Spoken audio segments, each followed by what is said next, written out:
দেখো দেখো বন্ধুরা, এখানে যখন এই লোকটি বার্থডে পালন করতেছিল তখন এটা কি হয়ে গেল এই লোকটির সাথে। আসলে এই লোকটি অনেক বেশি গরিব ছিল, তার কারণে সে টাকা দিয়ে কিনতে পারে না কেক। কিন্তু এটা দেখে কিছু বড় লোক হাসাহাসি করতে থাকে, তখন এটা নষ্ট করে দেয় একটি বিশাল বড় ইট ফেকে। তখন তো এটা দেখে হাসাহাসি করতে থাকে। যখন গরিব লোকটা এটা দেখে তখন তো অনেক কান্না করতে থাকে আর ভেঙে পড়ে আর বলতে থাকে, এখন আমি ঘুমিয়ে থাকবো, আমাকে কেউ দিল না কেক। তখন লোকটি কান্না করতে করতে ঘুমিয়ে থাকে। তখনই ওখান দিয়ে একটি বড় লোক ছেলে যাইতেছিল, আর এটা দেখে মনটা খারাপ হয়ে যায়। তখন তাড়াতাড়ি বাসায় চলে যায় আর বলতে থাকে, আজকে আমি এই গরিব লোকটাকে অনেক বড় একটি সারপ্রাইজ দিব, তাড়াতাড়ি এখানে সাজিয়ে ফেলছে এগুলো।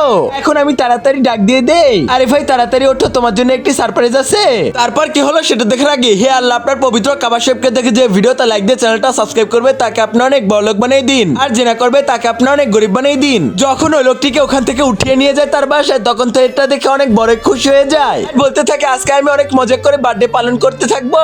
তখন তাড়াতাড়ি সুন্দর করে বাজিগুলো ফুটিয়ে দিছে, দেখো এখন মুকুট পরে নিছে। এরপর তো অনেক মজা করে বার্থডে পালন করছিল, কিন্তু তাকে কেউ লাইক সাবস্ক্রাইব করলো না একটাও।